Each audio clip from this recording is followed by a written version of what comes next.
Yang bisa mengusik kebahagiaan orang yang sudah bijaksana. Orang bijaksana itu tidak bisa sumpek. Kenapa? Tidak ada yang bisa mempengaruhi dia. Dia sudah kokoh. Uraiannya begini, misalnya, anggap apa wis yang paling bikin kamu tidak bahagia? Wah, saya nggak bahagia karena nggak lulus-lulus. Saya nggak bahagia karena kan banyak itu kamu munculkan di pikiranmu. Terus kamu galau. Kuncinya sebenarnya sederhana. Kamu jadi galau karena macam-macam tadi, karena kamu pedulikan semua itu. Cara paling gampang menghadapi itu semua, tidak usah dipedulikan. Tidak usah dimunculkan di pikiranmu, selesai. Pak, tesisku lho Pak, tidak jadi-jadi. Lah salah mbok pikir terus. Emangnya nek mbok pikir terus tesismu jadi tiba-tiba, kan enggak? Iya kan? Ya udah dikerjain aja tanpa harus galau. Wah ya memang satu-satunya jalan dikerjain. Ngapain energinya double, satu buat ngerjain, satu buat galau. Ya kerjain aja, nggak pakai galau. Yang bikin galau kan karena kamu tampilkan sendiri di pikiranmu, terus kamu sumpekkan dirimu. Kamu sumpekkan sendiri dirimu. Itu yang kuncinya sehingga kamu sumpek hidupmu. Wah ini ndak bisa Pak, saya mikir nggak ketemu jawabannya. Ya sudah, kalau nggak ketemu ngapain dipikir terus? Wong ndak bisa ketemu jawabannya. Ya sudah, kalau bahasa fikihnya mauquf aja. Kalau ada masalah mauquf, ndak bisa dijawab, selesai. Nggak usah dipikir terus.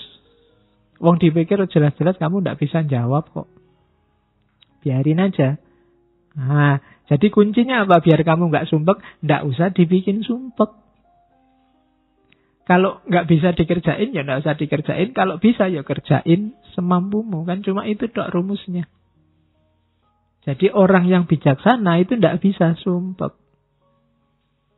Makanya kalau diilustrasikan film-film itu bagian tokoh yang bijaksana kan mesti senyum terus. Nggak pernah merengut karena ndak ada yang bikin dia sumpek. Nggak bisa ya sudah, memang nggak bisa. Oke. Jadi yang bikin kita galau ternyata apa? Ya penilaian kita sendiri. Yang bikin kamu nggak bahagia dirimu sendiri. Cuma itu. Jadi tidak ada yang bisa mengusik kebahagiaan orang yang bijaksana. Orang bijaksana biasanya stabil, tenang, tidak gampang terpengaruh. Karena dia sudah ngerti porsi-porsinya. Oke, terus. Nah, katanya Markus lagi. Reject your sense of injury and the injury itself disappears. Tolaklah rasa sakit itu dan rasa sakit itu akan hilang. Jangan mau lama-lama sakit. Patah hati misalnya, kasih waktu aja secukupnya. Atau tolaklah. Diputus sih diputus. Tidak pakai sakit sih ya biasa aja. Kemarin berdua, sekarang sendiri. Kan cuma itu aja situasinya. Kalau kamu nggak mau sakit, tidak akan sakit. Hanya kamu mau sakit sih. Akhirnya dipikir-pikir sendiri, dibikin-bikin puisi sedih sendiri, dibikin terus. Jadi terus kamu sumpek sendiri. Jadi tolak aja rasa sakit itu. Habis dimarahi dosen, sakit hatiku. Lah ngapain? Aku nggak mau sakit. Nggak sakit. Tapi karena kamu mau memasukkan rasa sakit itu dalam dirimu, ya sakit. Jadi reject your sense of injury and the injury itself disappears. Wong kamu baca WA aja kadang mangkel, kadang marah, kadang sakit. Lu ngapain? Wong yang bikin ngawur kok, kadang ngarang-ngarang, kadang bohong. Wong kamu sudah ngerti hoak gitu loh, kamu marah. Lah kok mau-maunya kamu menghabiskan energi untuk marah terhadap sesuatu yang tidak ada hubungannya sama dirimu. Kamu sakit tentang sesuatu yang menurut kamu itu tidak benar. Tidak benar kok bikin kamu sakit. Ya nggak usah. Jadi reject, tolaklah rasa sakit itu dan dia akan hilang. Itu yang katanya Marcus Aurelius. Jadi jangan mau sakit, jangan mau galau. Kuncinya lagi-lagi ternyata di pikiran. Kamu sendiri yang mendramatisir. Sehingga kasus biasa-biasa kayak film India. Jadi kamu terus nangis, padahal ya biasa aja. Ya kayak kapan tadi apa ya, saya dapat WA yang anak kecil ayamnya mati terus dia nangis itu. Itu kan ayam mati biasa. Tapi ya karena anak kecil nangis. Kalau kamu ikut nangis juga, itu baru bahaya. Jadi yang kayak gitu kamu nggak bisa menolak. Ada banyak hal yang sudahlah, itu tidak penting. Oke. Terus. Dan itu nanti hubungannya dengan kontrol kita atas keinginan. Manusia itu memang fitrahnya dia bahagia kalau keinginannya tercapai. Berarti kunci kebahagiaanmu ada di keinginan. Maka pinter-pinterlah menegaskan keinginan. Begitu kamu keliru, kamu sedang bunuh diri. Bikin keinginan, rancang keinginan yang dalam kontrolmu. Kayak tadi. Bukan sesuatu yang di luar jangkauanmu. Jadi, karena kalau kamu menginginkan sesuatu yang di luar jangkauanmu, hasilnya pasti kecewa. Jangan menginginkan sesuatu yang di luar jangkauanmu. Wong kamu sudah jelas, sekarang semester 14 sudah mau kena DO, saya cita-citanya cum laude, Pak, tercepat terbang. Wis ora iso jelas itu. Daripada kamu stres mending sudah yang penting lulus. Ya, jadi jangan menginginkan sesuatu yang di luar jangkauanmu. Nanti lihat artis di TV kamu jatuh cinta. Pokoknya aku harus dapat dia. Ya, tidak mungkin, jauh. Wong artis itu, kamu siapa? Kan begitu. Nanti daripada kamu stres, tidak karuan juntrungannya loh. Ya cukup kamu beli kaca aja, lihat di kamar. Oke, jadi jangan menginginkan yang di luar jangkauan. Ukur kekuatanmu. Terus, karena kamu bisa kecewa kalau salah menetapkan keinginan. Saya, Pak, mulai sekarang ingin tiap malam sholat tahajud. Mulai jam 1 sampai subuh. Nggak putus-putus. Wis kecewa mesti kamu nanti. Ya. Kenapa? Mungkin di luar jangkauanmu, wong kamu sholat subuh, ayo. Iya. Jadi, inginkan yang dalam jangkauanmu. Itu penting bagi yang tidak ingin stres. Oke. Karena itu, kalau tiba-tiba terbersit apapun yang menurutmu itu di luar jangkauanmu, kalimatnya Stoa apa? You are nothing in relation to me. Kamu tidak ada hubungannya sama aku. Jadi jauh-jauh. Jalan-jalan di mall, lihat orang belanja baju banyak sekali, harganya ratusan ribu. Kamu mau beli kaos 40 ribu aja diwala-walik. Nah, lihat orang itu, tidak ada hubungannya sama aku. Kita beda dunia. Nggak usah membayang-bayangkan, menginginkan yang kayak yang kamu lihat. Nanti kamu malah stres sendiri. Jadi kamu harus punya senjata ini tadi. You are nothing in relation to me. Ada cowok cewek pacaran, cakep, cowoknya cakep, ceweknya cakep, kamu nonton, kamu jomblo sudah bertahun-tahun. Biar nggak galau apa? You are nothing in relation to me. Kamu nggak ada hubungannya sama aku. Kita dunianya beda. Loh, itu lebih simpel. Lah daripada kamu stres, kamu mangkel, marah, malah menghabiskan energi kayak tadi untuk yang sia-sia. Biarin aja lah. Mereka punya dunia sendiri, aku punya dunia sendiri. Aku cukup nonton TV sendirian. Di kamar, sendirian. Makan sendiri. Masak sendiri. Oke. Yo, bikinlah nanti narasi-narasi untuk lebih baik sendiri. Lebih merdeka sendiri. Sudah apa-apa lah untuk menghibur diri. Jadi, inginkan yang bisa kamu kontrol. Untuk yang tidak bisa kamu kontrol, kok tiba-tiba kamu berhasrat, katakan, you are nothing in relation to me. Kamu tidak nyambung lagi, kita frekuensinya beda. Nah, gitu aja kan. Lebih nyaman, lebih enak. Daripada kamu stres. Ada orang dinasehati, baik-baik nggak manut. Oh ya sudah, you are nothing in relation to me. Kita beda jalur. Kan gitu. Kamu kan sering begitu. Ada orang pikirannya beda sama kamu, terus kamu marah-marahin, dia juga marah-marahin kamu. Yang frekuensinya beda, dia apa-apain ya nggak nyambung.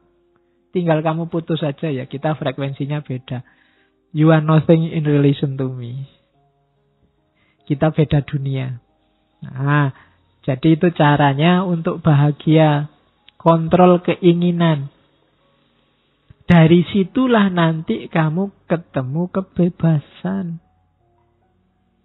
Kalau ada yang tanya bebas itu apa?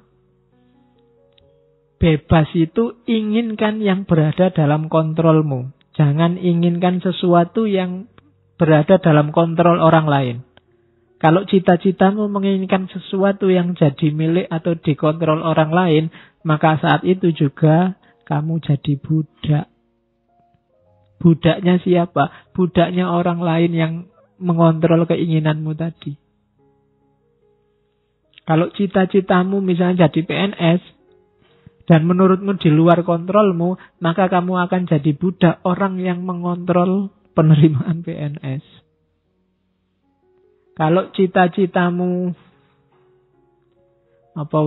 ndak jomblo lagi, punya pasangan, padahal di luar kontrolmu, kamu akan dikontrol orang yang bisa ngasih kamu pasangan atau menjanjikanmu jadi pasangannya.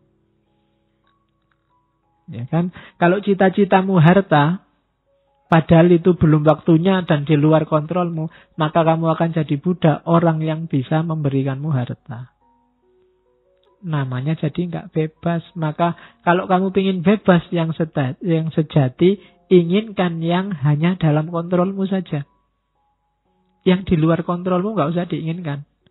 Jangankan di luar kontrolnya orang lain, di luar kontrolnya Allah pun jangan tagih-tagih ya Allah kok dulu aku anaknya orang desa, mbok aku anaknya presiden apa anaknya menteri. Ya kalau kamu yang diinginkan itu, kamu jadi tidak bebas.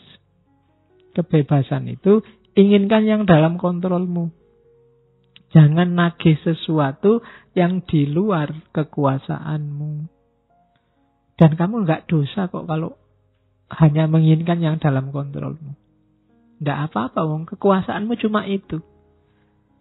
Agama kan mengajarkan begitu. Kalau kamu sholat, tidak kuat berdiri, ya duduk. Tidak usah iri dengan orang yang bisa berdiri. Yang berdiri juga begitu. Jangan iri, enak ya itu sholatnya duduk. Kalau pengen sholat duduk, sakit dulu. Kan begitu. Masing-masing punya jatahnya sendiri-sendiri. Ya mungkin jatahmu sekarang masih jomblo, yang lain jatahnya sudah punya pasangan, itu biasa.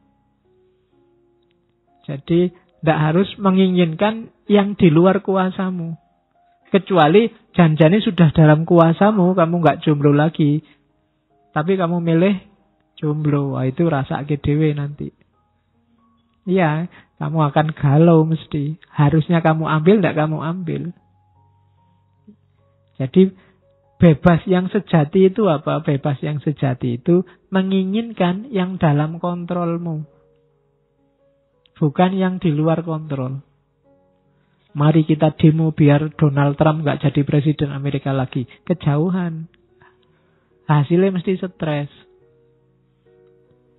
Jadi ya yang deket-deket lah. Terlalu jauh kalau Donald Trump. Ya orang Indonesia ya presiden Indonesia. Kalau gak kuat ya gubernur, gak kuat ya bupati.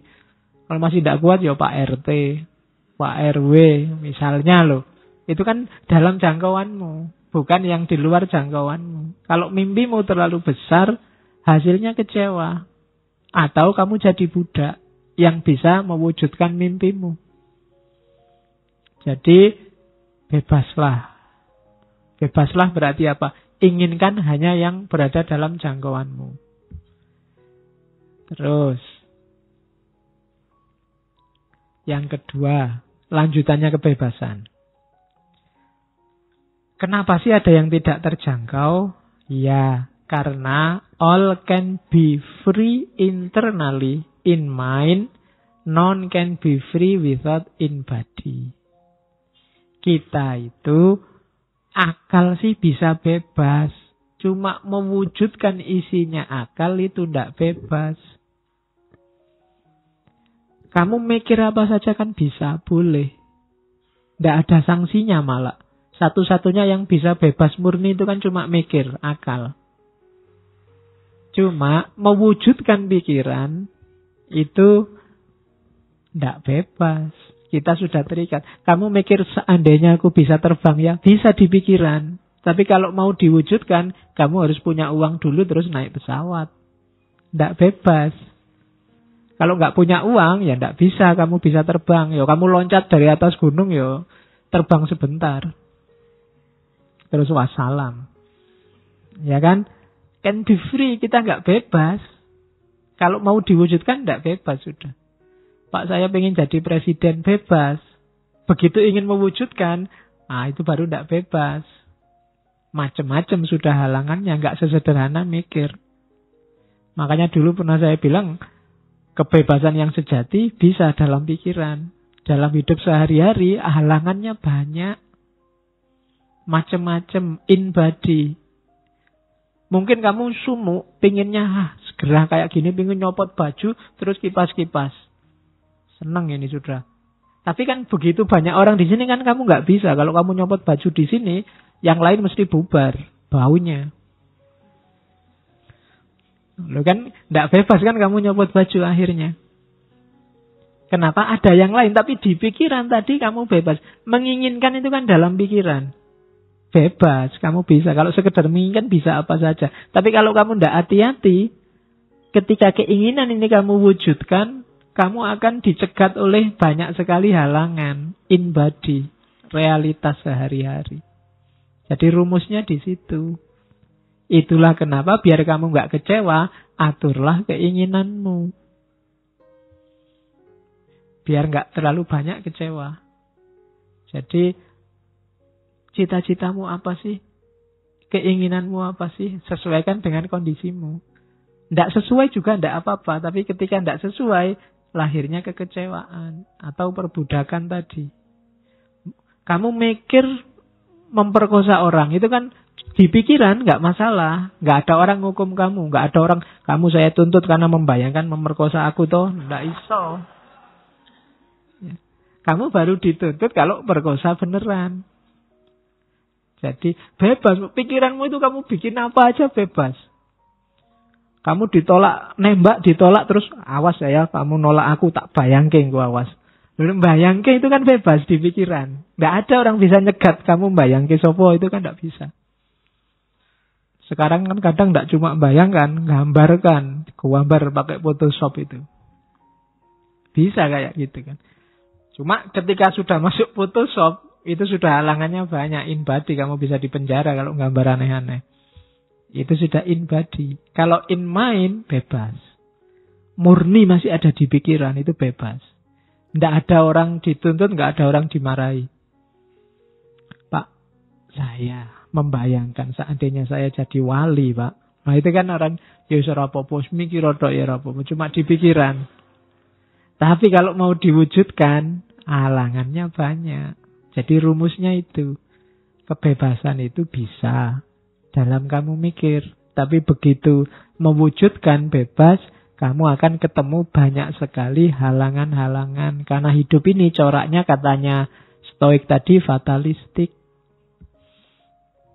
Terus, ini yang teori lain dari Stoicisme, namanya teori apate. Apate itu nanti jadi akar kata, kalau bahasa Indonesia namanya apatis.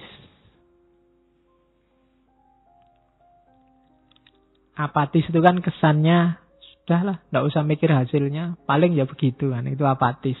Cuma arti aslinya begini, apatis itu Apa? Orang melakukan sesuatu tanpa mikir hasilnya. Yang penting lakukan aja sebaik-baiknya sesuatu itu. Mbok hasilnya apa nanti. Itu apa tuh? Gambarannya kayak orang mana. Orang mana yang ndak mikir panahku nanti hasilnya kayak gimana. Mikirnya gimana caraku manah paling baik. Nah, itu apa tuh? Aku ndak tahu besok IP ku bisa 4 apa ndak. Yang penting aku belajar sekuatku. Nah, itu apa tuh? Aku ndak ngerti ngaji filsafat ini, aku paham apa enggak. Yang penting teko sak kuat-kuatku ngantuk tak tahan-tahan. Nah, itu apa tuh? Apatis. Jadi hidup itu rumusnya ini. Kita ndak bisa menguasai hasil, tapi kita menguasai proses.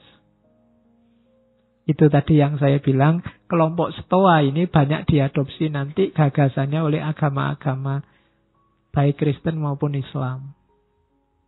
Kamu kan menyebutnya hari ini bau as'ariyahnya kan ada.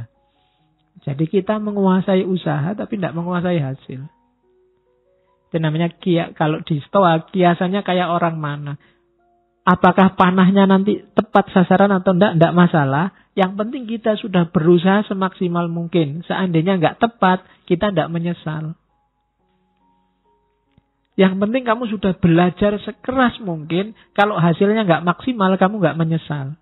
Tapi kalau kamu tidak belajar sekeras mungkin, hasilnya kok tidak maksimal, kamu pasti menyesal. Karena, tadi mbok aku serius dikit. Kayak kamu nggarap tesis atau nggarap skripsi itu loh. Waduh, ini sudah mepet waktunya. Jelas, yang penting ono tulisannya. Mungkin besok-besok kamu menyesal. Coba dulu aku nulisnya agak serius dikit. Ada menyesalnya. Maka, katanya orang-orang Stoa, hidup itu perhatikan proses. Berikan semuanya. Kalau kamu punya 100%, berikan 100%. Jangan tanggung-tanggung. Kita kan sering apa-apa itu, nanti kan bisa. Segini aja dulu, besok lagi. Selalu begitu. Biasanya hasilnya nanti menyesal. Aduh, coba tak kerjain kemarin. Sekarang ada tugas lagi. Double deh. Coba kemarin sudah selesai, sekarang lebih enteng. Salahmu dewe. Ya kan? Aduh, bolak-balik tugas, senambah lagi. Yang kemarin aja belum nih. Padahal yang kemarin waktunya banyak. Karena kemarin kamu tidak ngasih 100%, sekarang kamu dituntut 300%. Hasilnya menyesal. Maka kiasannya kayak mana? Tidak usah peduli hasilnya nanti kayak apa. Yang penting sudah memberikan semuanya. Kalau hasilnya belum maksimal, ya sudah, itu jalannya mungkin. Takdirnya mungkin. Nah, itu kiasannya pemanah. Teorinya namanya apate. Di Indonesia konotasinya agak negatif, apatis.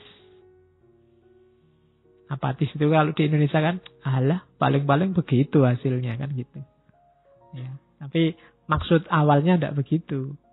Maksud awalnya itu, lakukanlah sesuatu yang tadi berada dalam jangkauanmu, dalam kontrolmu, semaksimal mungkin. Hasilnya apa? Wallahu a'lam. Kalau di agama kan Allah itu kan tidak menghisap hasilnya, tapi menghisap prosesnya. Sejauh mana usahamu mendekati dia, itu nanti yang dihisap. Sukses apa enggak, wallahu a'lam juga. Wong kita memang kuatnya, yang kita kuasai cuma proses. Minum ini kan usaha, semaksimal mungkin. Ya, jangan sambil ngomong nanti keselak, itu namanya semaksimal mungkin.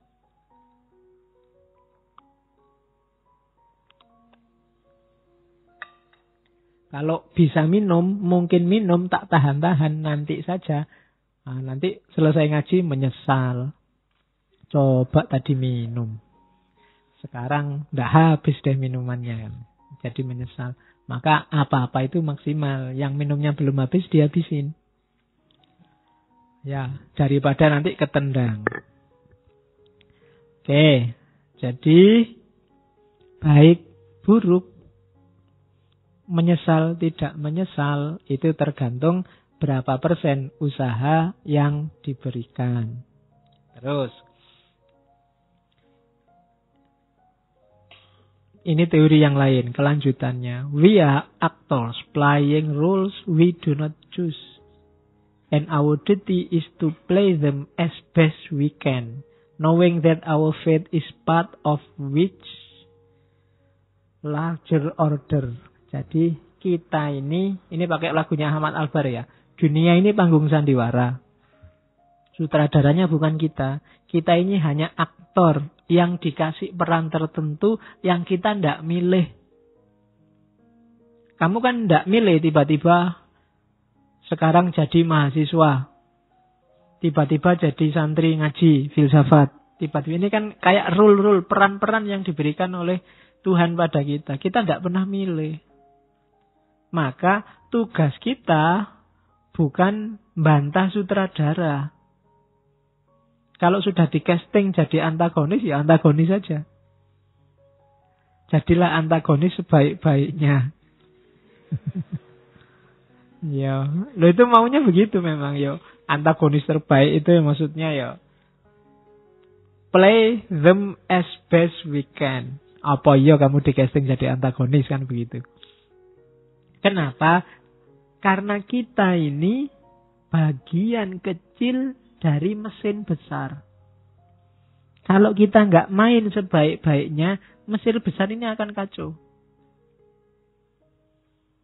Jadi santri, jadilah santri yang baik. Jadi guru, jadilah guru sebaik-baiknya. Jadi adik, jadilah adik sebaik-baiknya. Jadi kakak, jadilah kakak sebaik-baiknya. Maka mesin hidupmu akan bagus, normal, produktif. Jangan setengah-setengah. Jadi mahasiswa setengah-setengah. Jadi guru setengah-setengah. Jadi kakak juga setengah-setengah.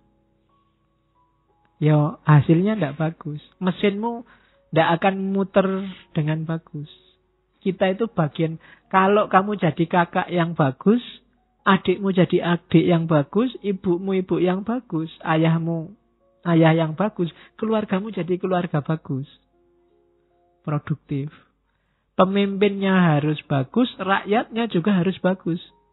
Tidak bisa salah satu. Yang penting kan kuncinya pemimpin. Sebagus-bagusnya pemimpin, kalau rakyatnya kacau, ya tetap kacau. Karena ini organisme besar. Bahkan organisme besar ini tidak sekedar keluarga, tidak sekedar negara, tapi alam semesta. Jangan dikira chaosnya Suriah itu ya Suriah saja. Imbasnya pasti ke Indonesia. Buktinya banyak Indonesia yang katut masuk ke sana. Jangan dikira gegerannya apa hari ini. Korea Utara sama Malaysia itu urusan mereka saja. Kalau benar terjadi perang, imbasnya pasti ke sini. Wong kita ini mesin besar kok. Israel sama Iran misalnya perang, terus dua-duanya mengeluarkan nuklir. Yang kiamat bukan cuma Israel sama Iran. Ya sak dunya rusak kabeh. Karena kita organisme besar. Kalau kamu maki-maki orang misalnya, itu kan kamu tidak berperan yang bagus. Jangan dikira jeleknya kena kamu saja. Wong kamu itu bagian dari organisme besar. Keluargamu mungkin kena, kuwi anake sapa nek ngomong kaya ngono kuwi. Murite sapa lho, gurunya kena. Candi kuwi, daerahmu kena. Iya kan? Jadi jangan dikira urusannya cuma sama dirimu. Kita ini sekrup kecil dalam organisme besar. Maka jalankan peranmu sebaik-baiknya. Nggak usah bahas casting.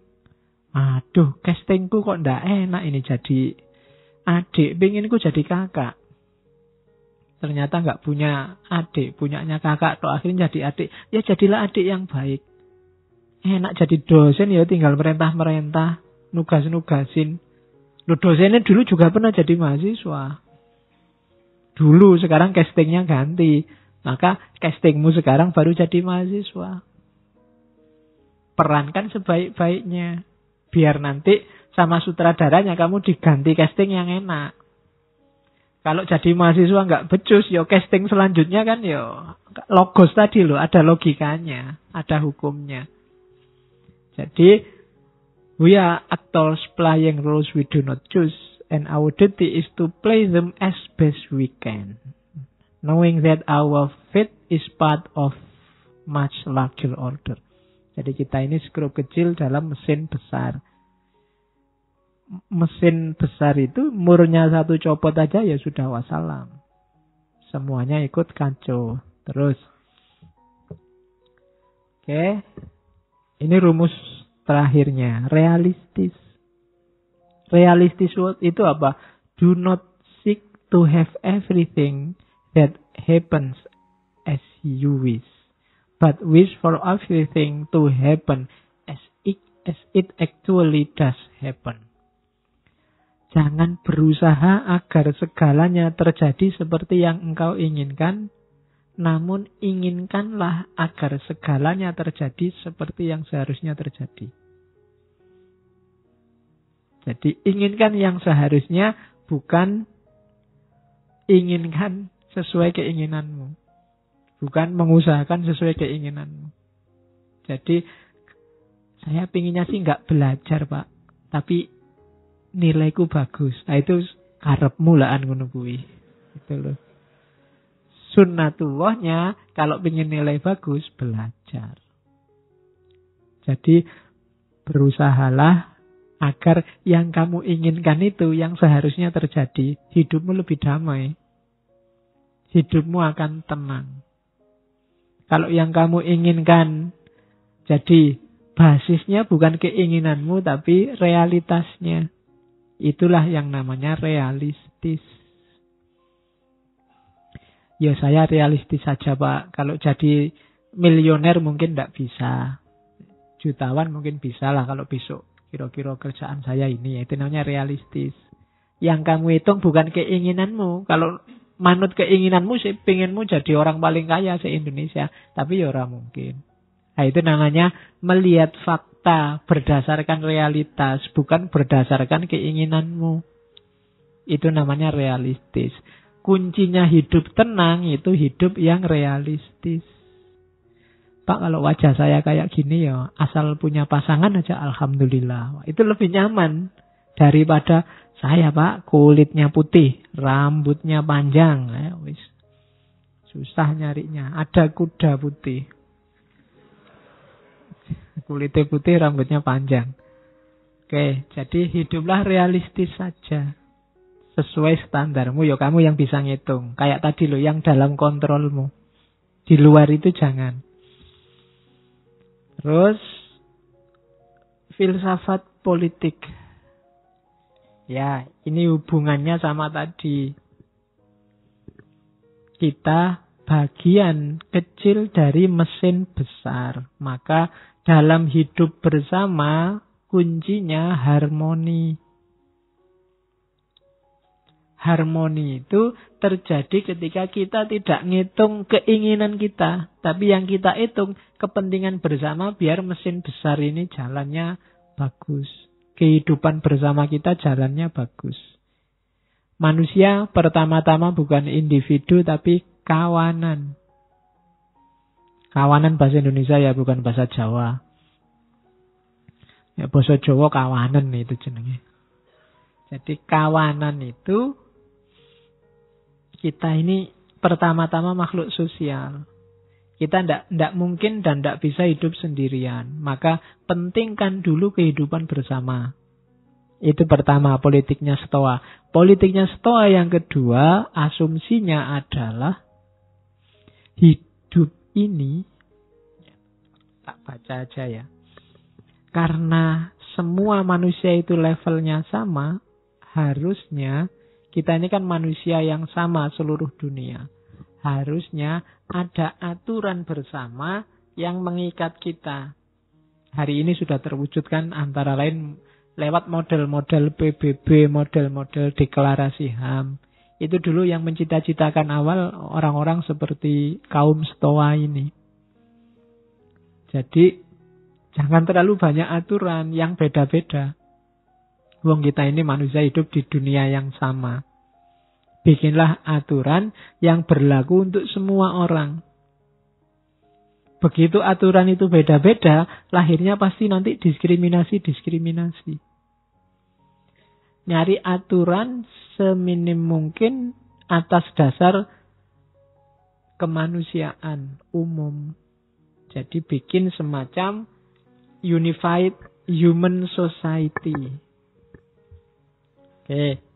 Terus ada juga sebenarnya orang Stoa yang tidak suka politik. Karena zaman itu politiknya agak trik. Politiknya agak rusak. Jadi mereka anti hukum bikinan manusia. Yang mereka percaya hukum alam. Bukan hukum Tuhan loh ya. Hukum alam. Alam ini ada hukumnya, yaitu yang kita pedomani. Ya hukum alam kayak tadi, logosnya Tuhan tadi loh. Yang males, ya nanti tidak sukses. Yang rajinlah yang sukses. Yang tekun, nanti sukses. Ini hukum-hukum alam. Yang kita pedomani ini, bukan hukum bikinan. Kalau hukum bikinan, sifatnya parsial dan temporal. Jadi itu filsafat politiknya Stoa. Jadi pertama-tama sadari kita hidup di alam semesta ini semacam organisme. Organisme itu kayak tubuhmu itu loh, organisme. Kalau matanya sakit, semua tubuh ikut merasakan sakit, itu organisme. Kayak mesin, kayak laptop ini. Yang error keyboardnya, semua fungsi yang lain nggak ada artinya. Yang error VGA-nya, ya semua fungsi yang lain juga tidak ada artinya. Yang error layarnya saja sebenarnya, tapi ya semua fungsi yang lain nggak ada gunanya. Itu namanya organisme. Kita hidup bermasyarakat juga begitu. Jangan dikira kalau alapak itu kan minoritas. Kita bikin sengsara juga nggak masalah. Enggak. Dia bagian kecil dari organisme besar di mana kita hidup di situ. Kalau yang satu kacau, mesti kita juga akan ikut kacau. Jadi, tidak harus karena minoritas, tidak penting itu Pak, enggak. Setiap komponen dia ada perannya. Maka kehidupan sosial juga harus begini. Kita utamakan kepentingan bersama, bukan keinginanmu sendiri. Nah, itu filsafat politiknya Stoa. Oke. Segala sesuatu terjadi sudah ada garisnya. Yang keempat, manusia itu bebas. Cuma bebas bukan berarti manusia nggak ditakdirkan. Hanya saja satu-satunya makhluk yang bisa nawar itu manusia. Nawar takdirnya. Ada yang menerima takdirnya, ada yang memberontak takdirnya, katanya Zeno. Saya tidak terima Pak, masa sama Allah ditakdirkan jadi orang Indonesia. Itu berontak takdirnya. Sama Allah dilahirkan jadi orang kecil. Saya kan kecil beneran. Nah, dua, memberontak sama menerima. Tidak masalah. Memberontak pun nanti kan tinggal dilihat setelah memberontak ngapain. Tidak mesti jelek. Terus, seseorang dapat mencapai kebahagiaan dengan menerima bahwa apapun yang terjadi ya, bukan yang belum terjadi, adalah yang terbaik. Karena kalau yang belum terjadi kamu sebut yang terbaik, nanti kamu nggak ngapa-ngapain. Tapi yang sudah terjadi. Jadi pasti yang terbaik. Kenapa yang terbaik? Ya sudah terjadi, nggak bisa diulang. Kalau kamu menganggap yang terjadi belum yang terbaik, mesti kamu terus kecewa. Kemudian mungkin takut. Kemudian mungkin gelisah. Aduh, hasilnya chaos lagi. Terimalah segala yang terjadi sebagai yang terbaik. Semester ini IP-ku 1, sekian. Ya itu yang terbaik sudah. Alhamdulillah masih ada bobotnya 1. Harusnya 0 itu nggak pernah masuk. Nah kan, itu sudah terbaik. Ya. Oke. Saya sudah umur hampir 30 ini Pak, belum dapat pasangan. Ah, itu yang terbaik. Ya. Oke, ya kamu tidak ngerti sih. Kalau kamu dapat pasangannya umur 17 dulu, kamu nggak akan nyampe sini sekarang. Nah, mungkin begitu. Jadi, ya itu yang terbaik. Pokoknya anggaplah semua yang terbaik. Itu Zeno. Terus ada lagi itu tadi Seneca. Ya, saya nggak sempat nulis ya oret-oretan. Kalau di kampus saya biasanya neng papan oret-oretan. Langsung dari bukunya. Oke. Ada beberapa konsep dari Seneca. Yang pertama, It is not that life is too short. It's that we waste it. Bukan hidup kita yang terlalu pendek, tapi kita aja yang menyia-nyiakan waktu. Nah, itu kritiknya Seneca. Kamu kan sering sambat gara-gara waktu. Waktunya tidak cukup, Pak. Saya sibuk sekali, Pak. Ini, enggak. Bukan waktunya yang pendek. Tapi kamu aja yang menggunakan waktunya nggak terlalu bagus. Waktu jangan dijadikan alasan. Itu potongan-potongan dari gagasannya Seneca. Terus, life is long enough for the very greatest of things. Waktumu itu pasti cukup untuk melakukan hal-hal luar biasa. Hal-hal paling luar biasa. Jangan khawatir. Jangan merasa bahwa, ya belum waktunya, Pak. Saya masih muda. Enggak. Allah sudah menyediakan fasilitas ruang dan waktu yang cukup untuk kamu bisa melakukan hal luar biasa dalam hidupmu. Kecuali kamunya sendiri nggak mau berusaha. Pingin apa aja ada, kalau kamu mau. Oke. Coba kamu tanya, what do we pay for what we crave? Apa sih yang sudah kita korbankan, apa yang sudah kita bayarkan atas apa yang kita inginkan? Masalahnya kamu males, kamu pelit, kehilangan tenaga aja nggak mau. Kehilangan ketenangan sebentar untuk hasil yang lebih besar aja nggak mau. Mana bisa kamu melakukan greatest thing. Hal yang luar biasa. Itu Seneca. Jadi, tidak usah melihat, Pak, saya kan masih muda, Pak. Oh, saya kan masih semester 1, Pak. Kakak kelas saja masih kelentang-kelentung gitu. Enggak. Waktumu cukup, ruangmu cukup, modalmu cukup. Tinggal kamu mau apa enggak, mau berkorban apa enggak. Untuk melakukan hal luar biasa. Tidak ada yang tidak mungkin. Itu katanya Seneca. Oke. Katanya Seneca lagi, no one find out what he can do except by trying. Orang tidak akan mendapatkan hasil dari apa yang dilakukannya kecuali berusaha. Kalau nggak ada usaha, ya nggak akan ada hasil. Nggak akan lahir hal yang luar biasa. Dan untuk usaha harus ada prepare and practice. Siapkan diri dan latihan. Praktekkan. Menyiapkan diri itu, cari ilmunya, belajar tekniknya, susun rancangannya, terus praktekkan. Prepare and practice. Terus keep your goal, itu yang ada gambarnya itu, in view. Konsisten dengan targetmu. Syukur-syukur nanti kamu tulis di kamarmu, semester ini targetnya apa, atau minggu ini targetnya apa, dan fokus ke situ. Yang lain cemilan, makanan utamanya itu.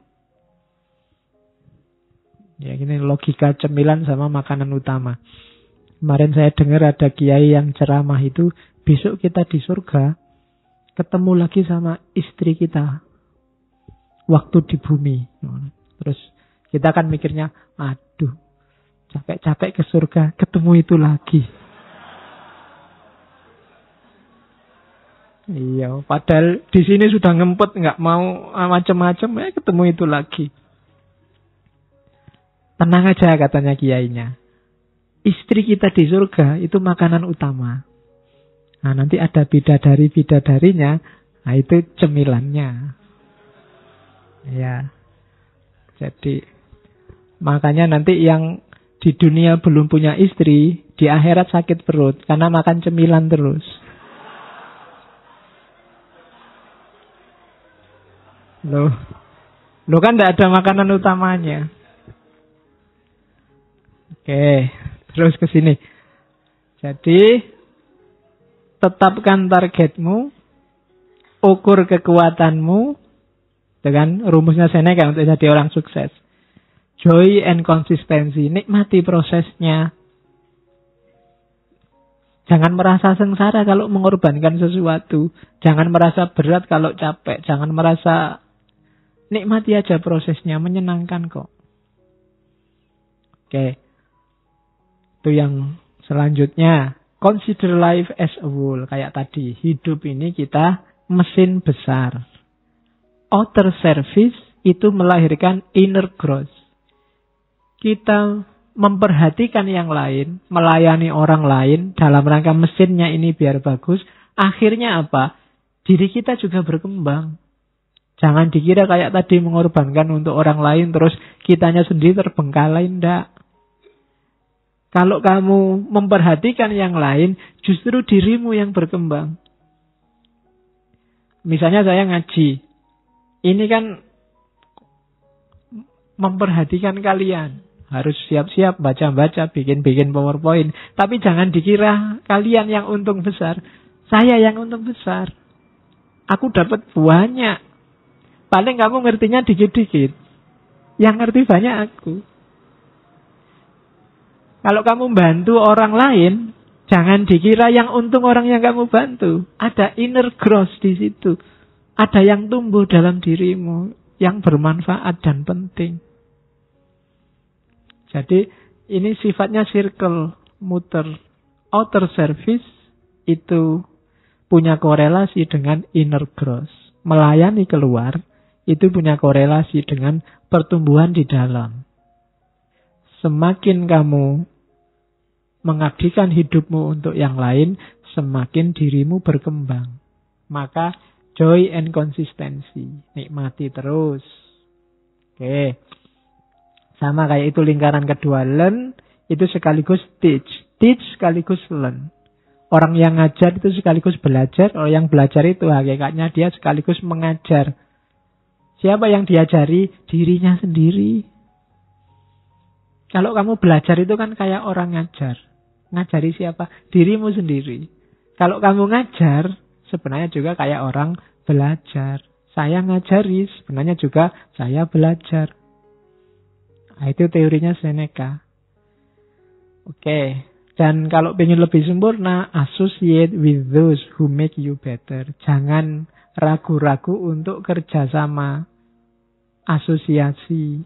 Nyari kolega yang bisa membuatmu lebih baik. Itu Seneca. Terus ada lagi Epictetus. Epictetus itu dia yang bilang bahwa filsafat itu harus benar dan praktis. Jangan cuma benar saja. Benar saja lahirnya perpustakaan dan buku. Tapi harus praktis biar bisa jalan dalam kehidupan kita sehari-hari. Kemudian dalam hidup kita harus fokus pada what is in your power. Kamu bisa apa, punya kekuatan apa, bisa mengontrol apa, baru lahirkan keinginan dari situ. Itu sudah kita jelaskan tadi teorinya. Jadi keinginan itu sesuai yang dalam kontrol. Baik internal maupun eksternal. Terus, opinion that is just an appearance and not a real thing.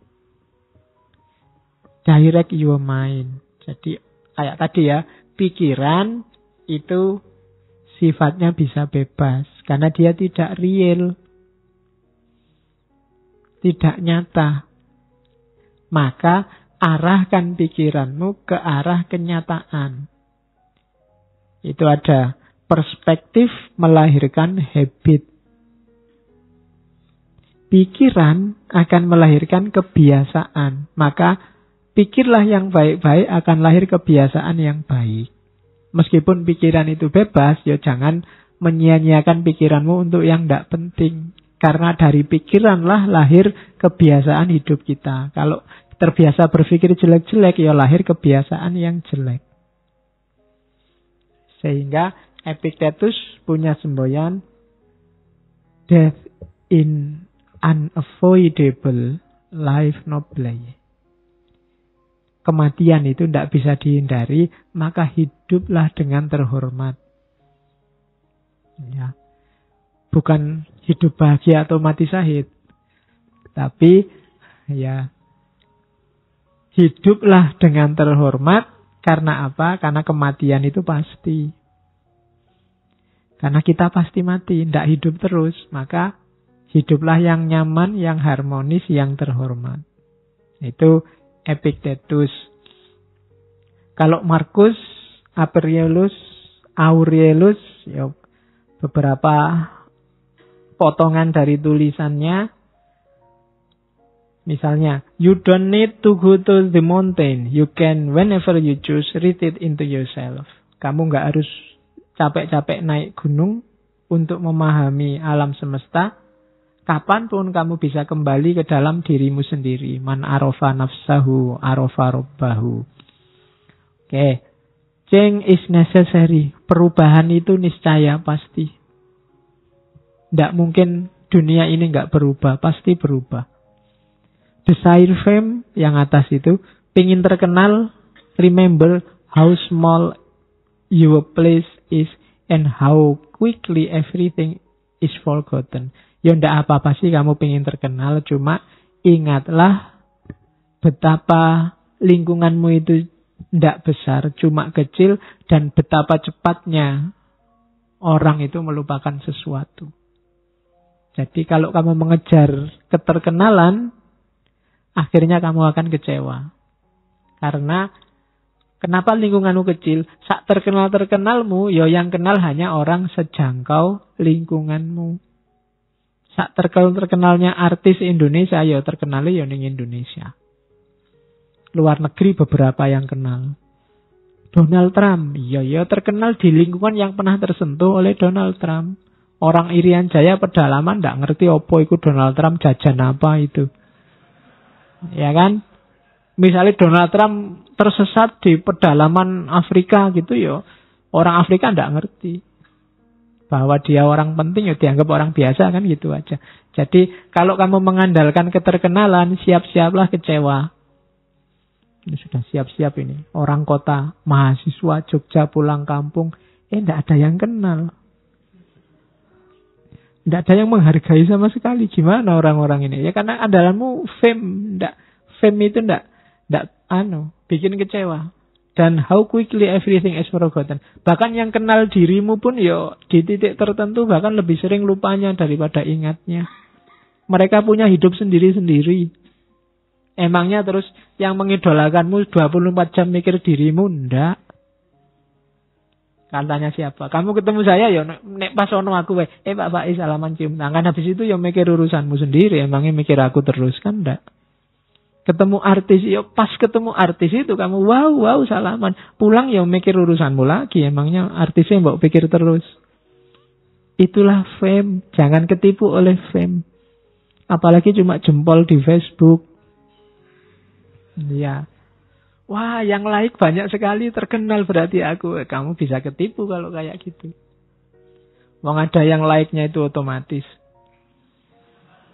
Pokoknya temen posting ya like gitu aja. Kadang nggak ngerti isinya. Kadang bapaknya sedang sakit minta doanya dijempoli. Alhamdulillah bapakmu sakit. Oke. Kan begitu kadang-kadang. Terus renew your spirit. Perbarui semangatmu. Obstacle are fuel if the fire is strong. Semakin kuat niat, semakin kuat halangan. Biasanya begitu. Itu teorinya Marcus Aurelius. Be careful about your mental habit. Hati-hati dengan kebiasaan mentalmu. Coretlah yang emosi, gunakan reason. Be flexible, adapt. Fleksibel lah, beradaptasi. Karena situasi lingkungan itu berubah-ubah terus. Role models, what would they think and do? Boleh kamu nyari role model. Kalau ada orang yang bijaksana. Kira-kira kalau kamu mengidolakan Nabi Muhammad, boleh. Kira-kira kalau ada kasus gini, Nabi Muhammad kayak gimana ya responnya? Dia senyum apa ngamuk, apa ngepruk-ngepruk, apa. Nah itu role model. Boleh idolamu. Pak Yaiku kalau ada kasus gini gimana ya? Boleh. Itu shortcut untuk lebih mudah ketemu solusi. Terus ya, ada yang dikurungi itu very little is necessary for a happy life. Justru kamu menemukan hidup yang bahagia dalam kemampuanmu membatasi keinginan, membatasi cita-cita, membatasi hasrat. Nyari dikit-dikit aja. Ketika nyarimu banyak, biasanya kamu akan kecewa. Semakin macam-macam dan banyak keinginanmu, semakin jauh kamu dari kebahagiaan. Itu Markus. Oke. Everything we hear is an opinion, not a fact. Everything we see is a perspective, not the truth.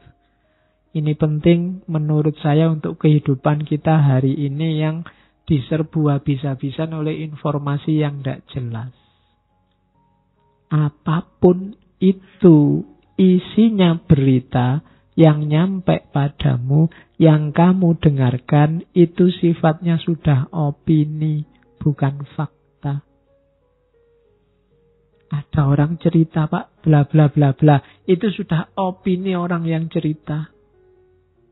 Sudah bukan faktanya.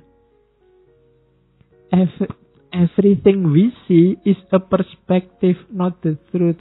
Apapun yang kamu lihat, itu sudah perspektif, sudut pandang. Paling tidak sudut pandangmu. Bukan kebenaran. Kalau kamu pro itu, yang kamu lihat jadinya baik. Tapi kalau kamu anti itu, yang kamu lihat jelek. Jutaan orang demo di Jakarta. Itu yang pro demo sama yang anti demo, lihat gambar yang sama, tapi kesimpulannya beda. Maka everything we see is a perspective, not the truth. Bukan kebenarannya. Itu sudah kebenaran menurut dia yang lihat. Apa yang kamu dengar juga begitu. Itu sudah opini menurut yang ngasih tahu sehingga kamu dengarkan. Jadi everything we hear is an opinion, not a fact. Everything we see is a perspective, not the truth. Terus katanya Epictetus, the essence of philosophy is that we should live so that our happiness depends as little as possible on external causes. Semua kajian filsafat, renungan filsafat, itu sebenarnya esensinya adalah bagaimana caranya kebahagiaan kita tidak lagi banyak bergantung pada hal-hal lain di luar diri kita. Jadi katanya Epictetus, kita belajar filsafat itu intinya satu, kita merasa bahagia dengan kondisi kita, situasi kita hari ini.